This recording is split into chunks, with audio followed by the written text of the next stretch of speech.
어떤 임신부가 해산할 달이 가까워오는데 아기 아빠는 그 남편은 전혀 이 산모를 도와주거나 돌보지 않고 이제 관심이 없는 것을 보고 마음에 불만이 가득해서 어느 날 그 남편에게 그렇게 이제 말했다고 합니다.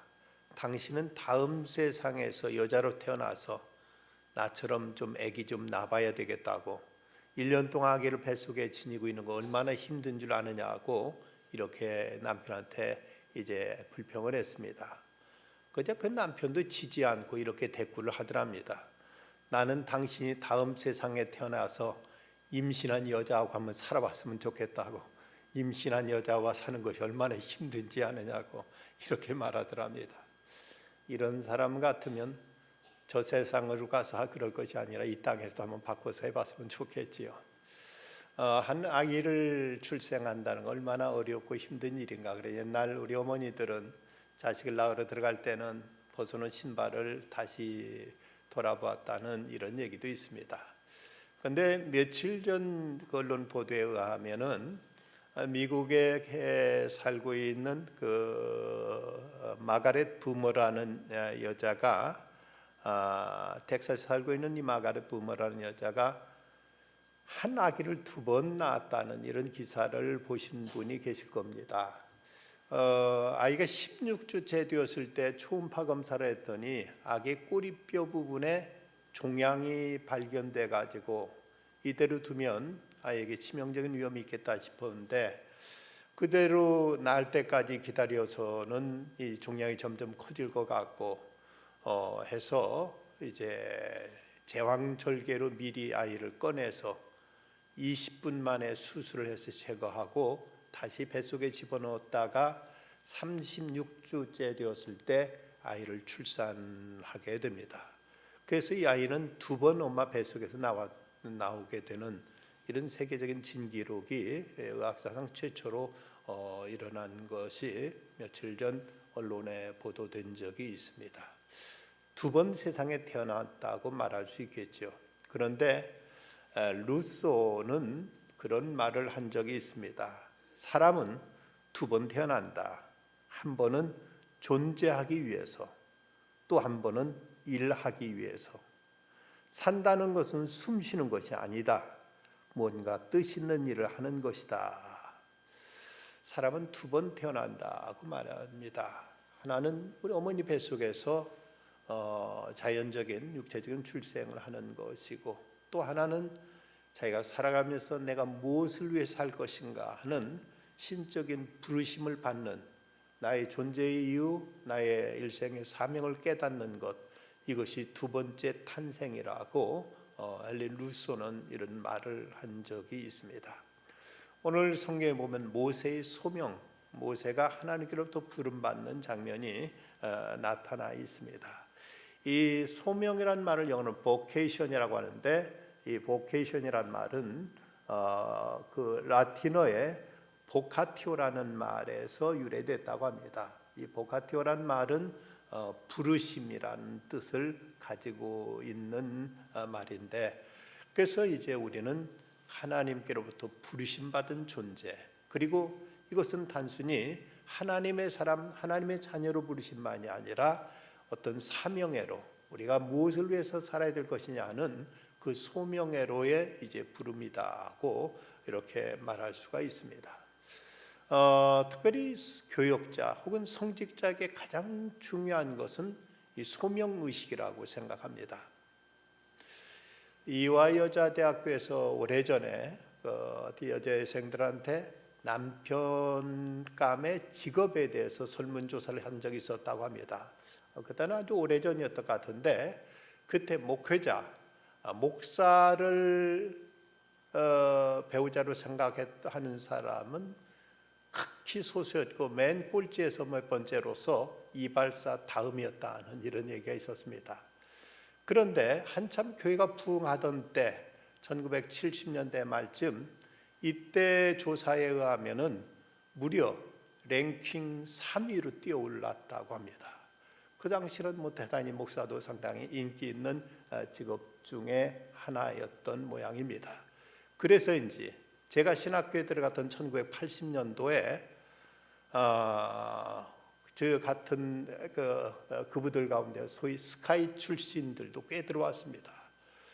서울대만 하더라도 뭐 여러 사람 전체의 거의 10% 가까이, 한 8% 가까이 될 정도로 많은 소위 고급 좋은 스펙을 가진 신학생 지원자들이 많이 왔습니다. 그것까지는 참 좋았는데, 그런데 이제 신학교에서 학생들을 선발할 때 아무래도 어떤 객관적인 기준은 실력을 볼 수밖에 없기 때문에 영어라든지 상식이라든지 뭐 물론 성경이 기본이고 이런 이제 것을 가지고 학생들을 선발하다 보니까 소명 부분이 제대로 검증이 되지 않아서 그래서 문제가 없지 않아 있었던 것이 이제 나타나기도 했습니다. 채플 시간, 예배 시간, 신학교에는 매일 예배가 있습니다만 예배 시간에 예배에 집중하지고 신문 보는 학생이 있다고 교수님들이 통탄했던 이런 얘기를 전해 듣기도 했었고, 하나의 이제 성직 이것을 그냥 하나의 직업으로 생각하는 이런 경우도 없지 않아 있어서 이것이 큰 충격과 실망을 주기도 했습니다. 우리 교회 여러 부교육자들이 있습니다만은 저는 지금까지 부교육자들을 쓰면서 우리 교회에서는 사례비를 얼마 줄 테니까 오십시오 해본 적은 없습니다. 그리고 그런 걸 묻지도 아직은 우리 교회에서는 없었습니다. 그런데 다른 경우는 다른 교회에서는 있다고 그런 소리가 있다는 소리를 들어서 그런 얘기가 있다는 소리를 들었습니다. 얼마 주실 겁니까? 그래서 자기 기대와 조건에 안 맞으면 캔슬하고 하는 이런 일도 있다고 해서 이들이 소위 스펙은 좋다 하더라도 이런 자세 가지고 하나님의 일을 해서 과연 이 일이 하나님 기뻐하신 일이 될 수 있겠는가 하는 이런 우려를 낳기도 했습니다. 적어도 하나님의 일을 하는 사람들의 가장 중요한 것은 소명감, 하나님이 나를 이 일을 위해 부르셨다는 이 철저한 소명감 없이는 결코 이제 하나님의 일을 할 수 없고 해서도 안 되지 않겠는가. 그래서 스펄전 같은 분은 신학생들에게 늘 강조했던 말 중에 하나가 할 수만 있으면 피해봐라. 이것이 하나님의 일을 한다는 그 어떤 생각이 들 때 할 수만 있으면 피해보라고까지 이렇게 권하기도 했습니다. 소명을 어떻게 검증할 것인가? 내게 이 문제, 이 일에 대해서 소명이 있느냐 없느냐를 검증할 수 있는 몇 가지 어떤 객관적인 어떤 이제 기준을 생각해 보자면, 그 첫째는 이 일이 내게 가장 귀한 일, 중요한 일이라고 생각되느냐 하는 것을 점검할 필요가 있다고 합니다. 일을 하면서 이 가진 일을 위해서라고 생각한다면 그 일을 위해서 자기 일생을 바쳐서는 안 되죠. 적어도 하는 그 일이 내게 가장 소중한 일이다. 내가 볼 때 이것이 물론 교회 일이 됐든 아니면 자기 직업이 됐든 어떤 일이든 됐든 간에 그 하는 일에 대한 그 신적인 소명, 그 소명이란 말은 꼭 교회 일, 하나님의 일, 목회자만을 의미하는 건 아닙니다. 모든 직업에도 다 소명은 이제 적용될 수 있는 것인데, 그것이 내게 가장 중요한 일이라고 생각되느냐 하는 것이 이제 우리가 점검해야 될 하나고, 두 번째는 내가 가장 잘 할 수 있느냐 하는 것이 또 점검돼야 될 문제입니다. 하나님께 그 일을 우리에게 맡기셨다면 그 일을 할 수 있는 능력도 지혜도 하나님께서 그런 이제 재주도 하나님께 주셨습니다. 그런데 만약 목회자로 부름받았다면 적어도 최소한도 가르치는 능력과 말씀 전하는 능력이 있어야 됩니다. 그런데 말씀 전하는 데는 도무지 어떤 은사가 없다면 그건 좀 달리 생각해야 되죠. 물론 이 목회 방향도 요즘은 분야가 다양해가지고 음악 목사도 있고 교육 목사도 있고 뭐 여러 가지 사회봉사하는 일도 이제 있기 때문에 어쨌든 자기 분야, 자기가 주어진 그 소명에 대해서 가장 잘 할 수 있느냐, 그것에 대한 능력이 점검되어야 되고, 그걸 통해서 내게 하나님께 이 소명을 주었느냐 하는 것을 물어야 된다는 것이죠. 또 하나는 이 일을 내가 가장 기쁘게 즐겁게 할 수 있느냐를 점검해야 된다고 합니다. 하면서 내가 무슨 전생에 무슨 죄가 많아서 이 일을 이제 죽지 못해 산다고 생각한다면 이건 참 불행한 일이고, 이런 곳에서 이런 일에서 어떤 좋은 창조적인 결과가 나타날 수 없는 것이죠. 그 일을 하면서 보람이 있어야 되고 기쁨이 있어야 되고 감사가 있어야 되고, 이를 통해서 어떤 에너지가 솟아날 수 있는 그런 일을 할 때 해야 그것이 이제 그럴 때 소명이라고, 하나님께 내게 주신 소명이라고 이렇게 말할 수 있다, 확인할 수 있다고 이렇게 얘기하곤 합니다. 우리가 이 오르간을 우리가 구입할 때 이것을 판매하던 장로님이 이제 그 알렌 오르간 한국 대리점을 이제 운영하신 분인데, 그러면 제가 신학교 갓 졸업하고 섬겼던 교회의 장로님이십니다. 그분이 이제 저것을 오르간 대리점을 해서 그분을 통해서 비교적 싸게 구입을 했는데, 그분이 어머니가 그 아들이 목회자 되기를 그토록 소원해서 이분은 이제 신학교에 가게 됩니다. 신학교에 가서 신학을 공부하는데 도무지 자기 적성에 맞질 않는 겁니다. 그래서 어머니한테, 어머니 저 이거 못하겠습니까? 이놈아, 그래도 너는 기도해서 난 아들이다. 너 이제 내가 얼마나 이걸 왜 기도했는데 너 이제 그래도 목회자 돼야지. 근데 도무지 자기 적성에 맞지 않아. 어머니 도저히 저는 못하겠습니다. 저 죽어도 못하겠습니까? 하니까 나중에 어머니가 그래 그렇다면 어쩔 수 없다. 그럼 나중에 장로 돼서 돈 열심히 많이 벌어서 교회 열심히 섬기고 하나님 일 열심히 해라 해서, 그래서 이분이 이제 신학교 그만두고 장로가 돼서 이제 교회 섬기고 물질로 봉사하고 하는 이런 일을 하게 됐다고 그런 얘기를 제가 들은 적이 있습니다. 어쨌든 소명은 각기 다르죠. 하나님께서 사람을 불러 쓰실 때 꼭 한 가지 일만 위해서 우리를 부르신 거 아니라 각기 주신 은사에 따라서 하나님은 사람을 들어 쓰시는 것입니다. 오늘 말씀을 통해서 우리가 이제 모세를 부르신 장면을 볼 수 있는데, 그 장소는 호렙산이라고 이제 성경에 나옵니다. 이 호렙산이라는 말과 시내산이라는 말은 같은 지역으로 이렇게 보여집니다. 신학자들이 어쩌면 시내산의 산맥 가운데 있는 한 봉우리가 호렙산이거나 아니면 전체가 호렙산 가운데 한 부분이 시내산이거나, 어쨌든 이 두 가지는 같은 이제 지명으로 이해할 수 있다고 이렇게 말하고 있습니다. 지금도 성지순례로 호렙산, 이 시내산에 가보면 시내산 높이가 2285m인데 그 중턱쯤에 1530m쯤에 제벨 무사, 모세산이라는 곳이 있고, 거기에 그 수도원, 성 캐더린 수도원이 있어서 그곳이 모세가 소명받은 곳이다는 그런 이제 전설이 있는 그런 그 수도원이 지금도 자리하고 있습니다. 하나님께 이곳에서 이제 이스라엘 백성들을 애굽에서 이끌어내는 이 출애굽의 지도자로서의 위대한 사명을 여기서 받게 되는 것입니다. 그렇다면 여기서 하나님께 사람을 부르시는 그 소명이 과연 무엇인가, 어떤 사람을 들어 쓰시고 하나님 부르실 때 우리는 어떻게 해야 될 것인가를 오늘 말씀을 통해서 우리가 배우고자 합니다.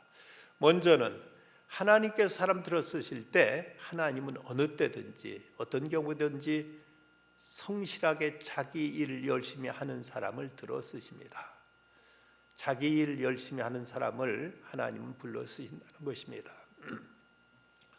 본문 1절 말씀, 모세가 그의 장인 미디안 제사장 이드로의 양떼를 치더니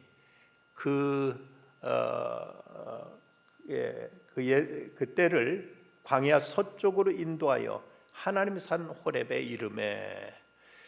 모세는 지금 애굽에서 40년 동안 바로의 아들로서 이제 살다가 거기서 자기 민족에 대한 자기 민족 히브리 사람이 애굽 사람에 맞는 모습을 보고 의분해 그는 이제 못 이겨서 애굽 사람을 쳐 죽인 것으로 인해서 그 발각나서 그는 이제 미디안 광야로 이제 쫓겨나 거기 도망 나오게 됩니다.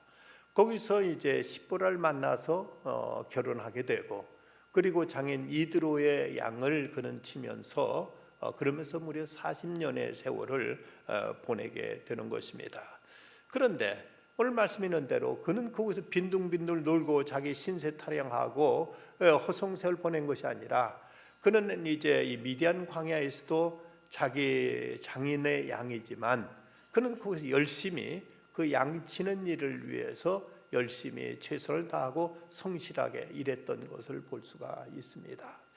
하나님께서 사람을 불러 쓰신 많은 경우들 보면 어떤 경우든지 자기 삶의 현장에서 자기 일 열심히 하는 사람들을 들어 쓰셨지 할 일 없이 빈둥빈둥 노는 사람 들어 쓰신 적을 성경 어디에서도 그 예를 찾아볼 수가 없습니다. 적어도 하나님이 쓰시는 사람의 첫 번째 어떤 조건이 있다면 성실성입니다. 자기 맡은 바에 책임감 가지고 그 일을 제대로 열심히 하는 사람, 이런 사람을 하나님께서 들어 쓰시지 이것 해보다 안 되니까 저것 해보고 저거 안 되다 안 되니까 에이 목회나 해보자 하고 이렇게 이제 하나님의 일에 접근한다면 대단히 무책임하고 잘못된 자세입니다. 무엇이든지 열심히 자기 일을 성실하게 하는 사람, 이런 사람을 하나님께서 들어 쓰신다는 것입니다. 때로 일을 하다 실패한 사람을 실패했을 때 그걸 통해 하나님의 일로 부르시는 경우는 있습니다. 그렇지만 하나님께서는 누구의 표현대로 중마고우를 예수님은 들어 쓰신 적은 없다고 말합니다. 여기서 중마고우란 죽치고 마주 앉아서 고스 덮치는 사람을 중마고우라고 한다고 하죠. 할 일 없이 빈둥빈둥 놀면서 이렇게 허송세월하는 사람, 이런 사람을 예수님께서는 들어 쓰신 적이 없다는 것입니다. 성실성은 모든 사역의 필수적인 바탕입니다. 적어도 맡은 일에 책임감 가지고 그 일을 열심히 하는 사람, 이런 사람을 들어 쓰시는데 그런 경우 우리가 성경에서 이제 많이 엿볼 수 있죠. 모세는 양치다가 이제 하나님의 부르심을 받았고 기드온은 숨어 타작하는 가운데 부르심을 받았고 이사야는 그 만국의 서름을 안고 하나님 전에 찾아 나가서 하나님 앞에 부르짖어 기도할 때 내가 누구를 보내며 누가 우리를 위해 갈고 그때 내가 여기 있나이다 나를 보내소서 하고 하나님의 부르심에 응답하는 장면을 볼 수 있습니다. 이제 베드로와 안드레 그리고 요한과 야고보는 물고기를 잡다가 예수님의 부름을 받게 되고 마태는 세무서에서 세금 받는 일을 열심히 하다가 그는 예수님의 소명을 받게 됩니다. 그래서 우리 각자가 어떤 경우 어떤 곳에서 부름을 받았든지 그리고 어떤 일로 부름을 받았든지 내가 받은 그 은사를 소중히 여기고 또 그것이 각기 다르다 할지라도 우리는 주어진 자리에서 나를 부르신 하나님 앞에 최선을 다하고 충성을 다하는 것, 이것이 우리의 소명에 대한 자세요 우리가 하나님의 부르심에 대한 책임적인 응답이라고 말할 수가 있습니다. 고린도전 12장 27절 이후의 말씀 보면 너희는 그리스도의 몸이요 지체의 각 부분이라 하나님의 교회 중에 몇을 세우셨으니 첫째는 사도요 둘째는 선자요 셋째는 교사요 그 다음은 능력을 행하는 자요 그 다음 병고치는 은사와 서로 돕는 것과 다스리는 것과 각종 방안을 말하는 것이라. 다 사도겠느냐 다 선지자겠느냐 다 교사겠느냐 다 능력을 행하는 자겠느냐 다 병고치는 은사를 가진 자겠느냐 다 방언을 말하는 자겠느냐 다 통역하는 자겠느냐. 각기 은사가 다르다는 것이죠. 자기 맡은 은사를 소중히 여기고 여기에 최선을 다하면 되는 것이지 내가 받은 것은 왠지 시시하고 다른 사람이 하는 것이 좋아 보여서 그것만 자꾸 기웃거리는 이 자세는 썩 옳지 않다는 것을 말씀하고 있습니다. 우리는 어떤 자리에 있든지 내가 맡은 그 일에 최선을 다하고 충성을 다하는 이런 자세가 우리에게 필요한 것입니다. 2006년도 3월 미국 로스앤젤레스 대중교통국에서 아주 특별한 행사가 열렸던 적이 있습니다. 그때 주인공은 무려 81년 동안 이 회사에서 일해온 아서 윈스턴이라는 사람으로서 그날 그는 100번째 생일을 맞는 날이기도 했습니다. 100년 전 그 남부 오클라호마에서 가난한 가정에 태어났는데 어린 시절 버스 운전을 하는 것이 그의 꿈이었지만, 그러나 당시 인종차별이 심한 그 당시 그런 버스 운전사도 마음대로 될 수 없었습니다. 그러다 1920년 미국의 흑인인 그에게 이제 꿈이 멀기만 했는데 18살 되던 해 당시 퍼시픽 전철이었던 로스앤젤레스 대중교통국에 이제 입사할 수 있었습니다. 버스를 깨끗이 닦고 기름치고 하는 일은 단순한 일이었지만 그는 꿈을 이룬 듯 성실하게 일하게 됩니다. 늘 새벽 6시면 어김없이 출근했고 단 하루도 결근하지 않았습니다. 아니, 딱 하루 병가를 낸 적이 있었는데 그날은 1988년 어느 월요일, 지난 토요일에 아내 프랜시스를 먼저 떠나보내고 나서 단 하루를 병가를 내서 이제 쉬었다고 합니다. 그에게 직장을 통해 내 아이를 키우고 아내와 아이들 모두 세상 떠날 때까지 그의 삶과 한평생 그의 삶의 동반자가 되었습니다.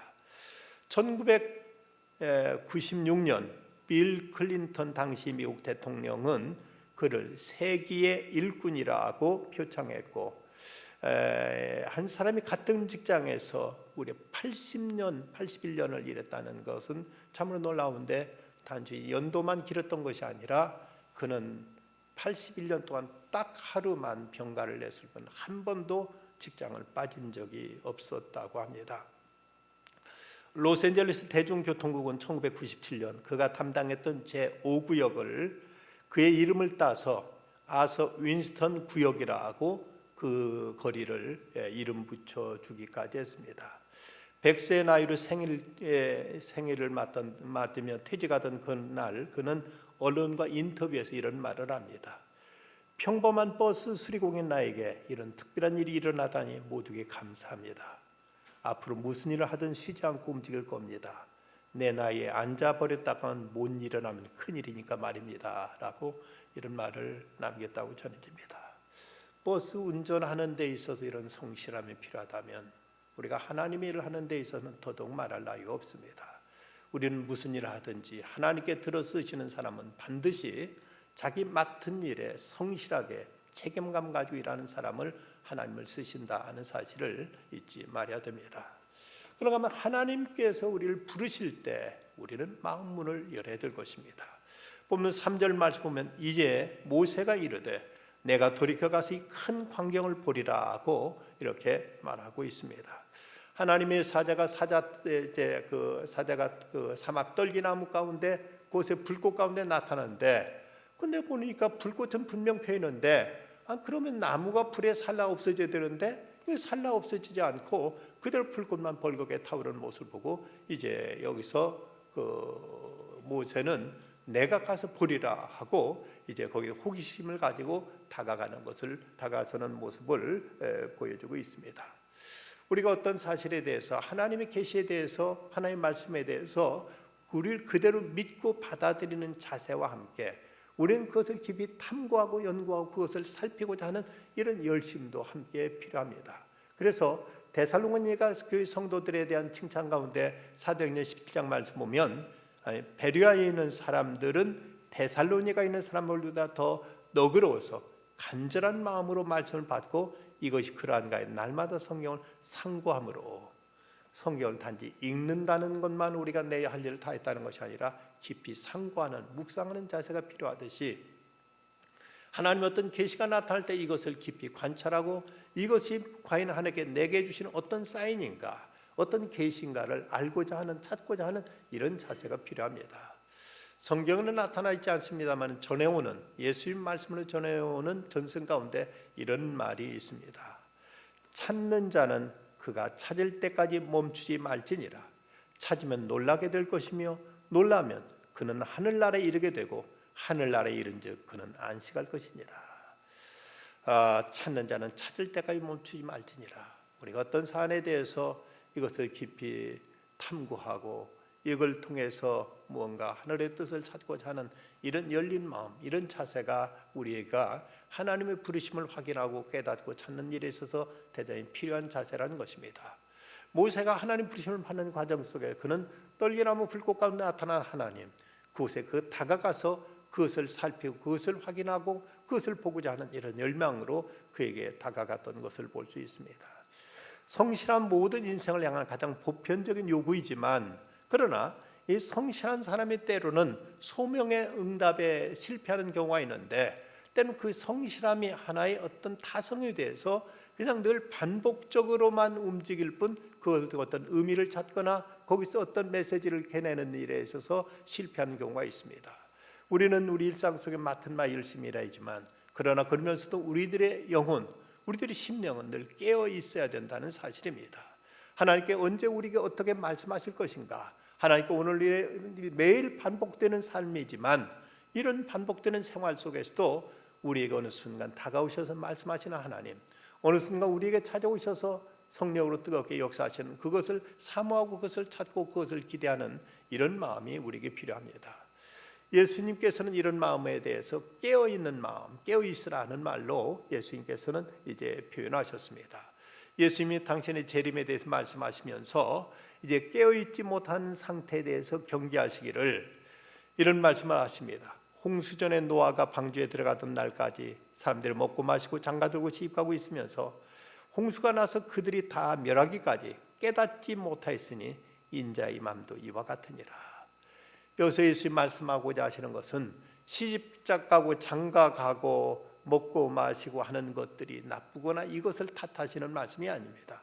단지 일상생활에 이렇게 이제 늘 반복하면서 그러면 시대의 징조에 대해서, 주님 오실 그날에 대해서 전혀 마음이 열려 있지 않고 여기에 대해서 무관심하고 이런 것에 대해서 이제 전혀 외면하고 그냥 기계적으로 살아가는 이런 모습, 이로 인해서 주님 오시는 날까지도 전혀 대비하지 못하고 그저 육신의 생활에 취해서 매일매일 똑같이 기계처럼 돌아가는 이런 일이 이제 우리에게 일어나지 않도록 주께서 이렇게 경계하고 계십니다.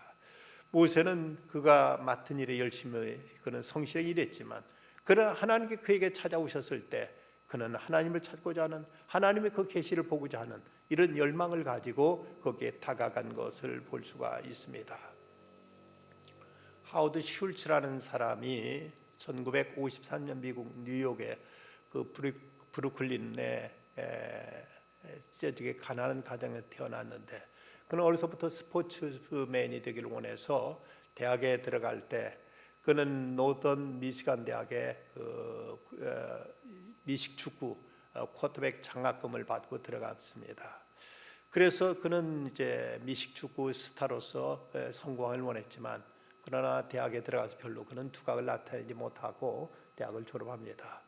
그리고 대학에 졸업한 다음에 그가 처음 들어간 그 직장이 그 제록스 회사의 그 판매 사원으로 세일즈맨에 들어갔는데, 그러다 그 다음에 그는 가정용품을 파는 헤마플라스트라는 회사에 취업해서 거기서 어느 정도 성공을 얻어서 그는 이제 부사장 자리 그리고 총 매니저의 자리에 올라가서, 그래서 이제 그는 이제 꽤 부유한 생활을 하게 됩니다. 고급 아파트에 살게 되고 그리고 매일 파티에 참석하고 하면, 이러다가 어느 날 거기에서 어떤 삶의 큰 만족을 느끼지 못하고 이제 지루하게 여기던 때, 그가 이제 시애틀에 출장을 갔다가 시애틀의 한 카페에서 커피의 향에 은은한 그 원두 커피 향을 맛보고 그 순간 그는 새로운 세계를 발견하게 됩니다.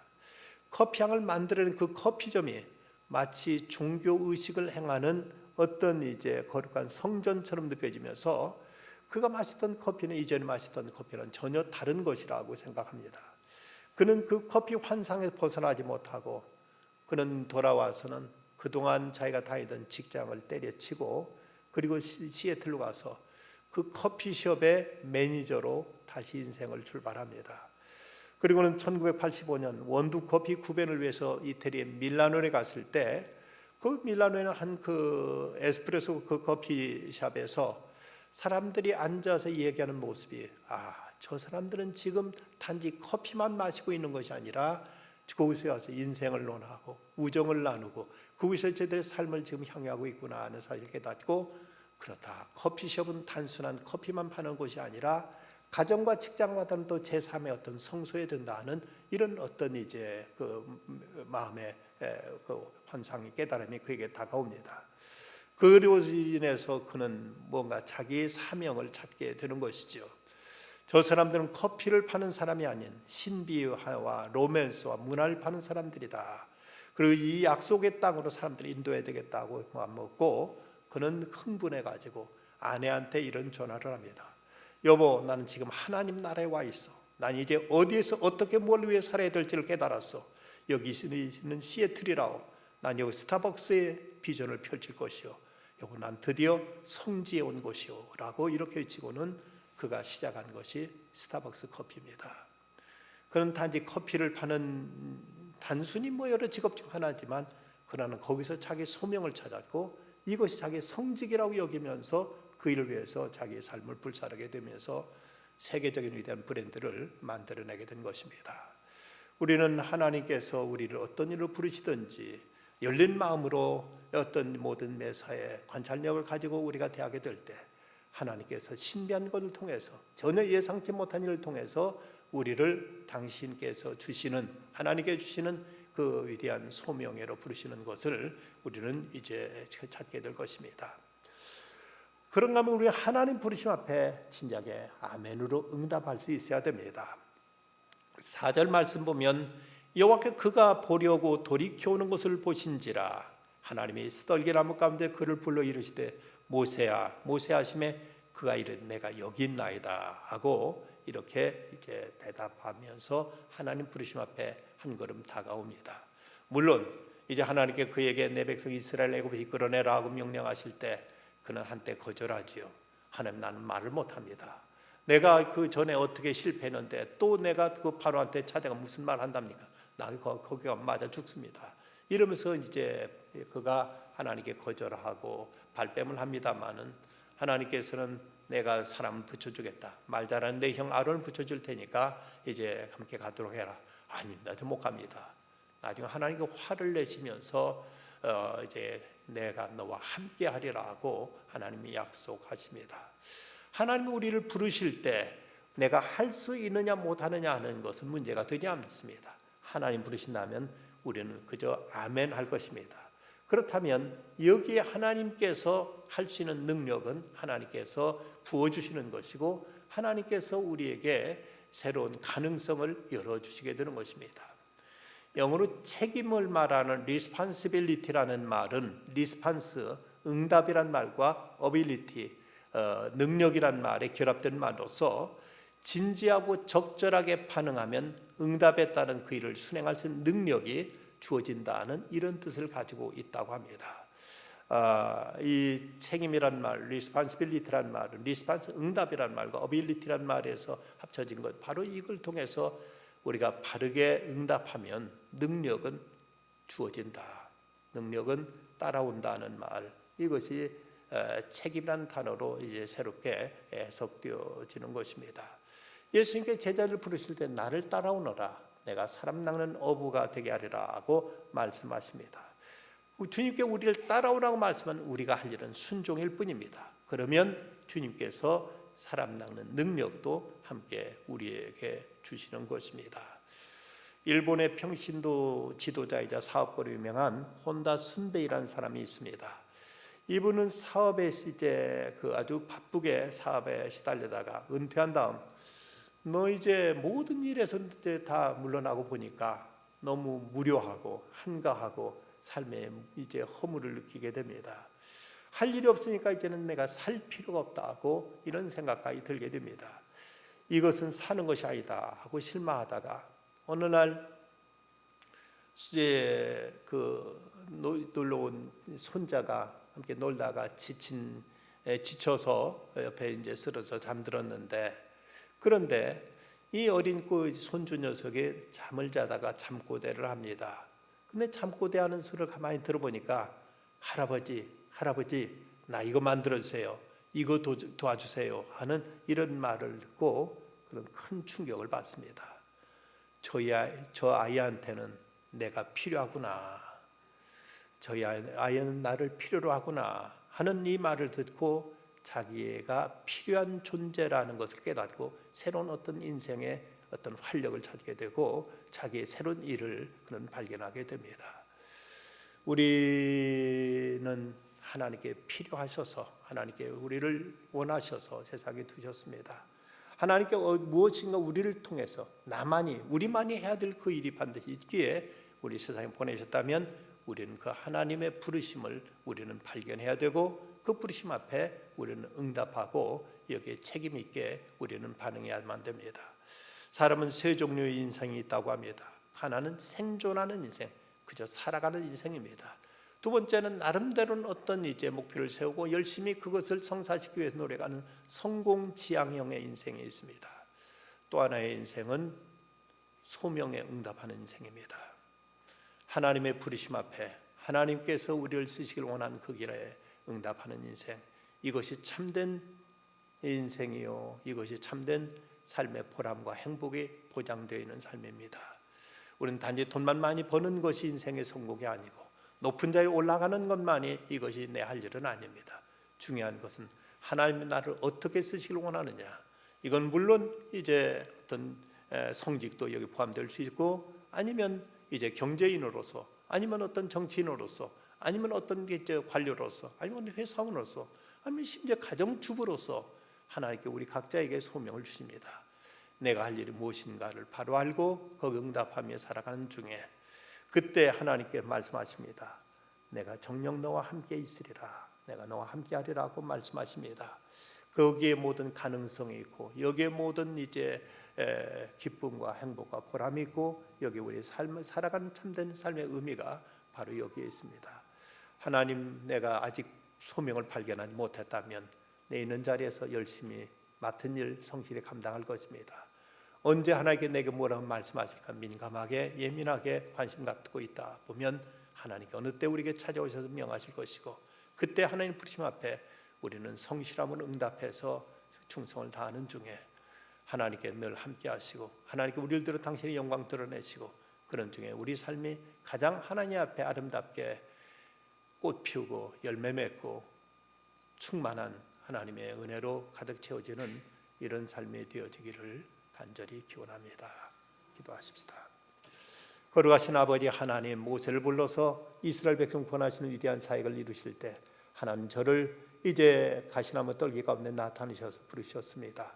처음에 그는 하나님의 앞에 발뺌도 했고 거절도 했지만 끝내 하나님께 순종했을 때 그를 통해 위대한 역사가 이루어졌던 것처럼 오늘도 저에게 다가오셔서 말씀하시는 그 음성 앞에 아멘으로 순종하며 그 뜻 앞에 책임을 다하는 중에 저희를 통해서 하나님 큰 뜻을 이루시고 영광 받으시며 하나님의 아름다운 역사가 이 땅에 이제 꿈처럼 펼쳐지게 하여 주시옵소서. 우리 수험생들 나름대로 포부를 가지고 인생의 앞날을 향해 전진해 나가고 있는데 저들을 주께서 힘 주시고 지혜를 주시고 용기를 주시고 담대함을 주셔서 하나님께 주신 그 길을 힘차게 찾아서 이제 앞을 향해 전진해 나가도록 우리 자녀들을 주께 축복해 주시옵소서. 예수님의 이름으로 기도드리옵나이다. 아멘.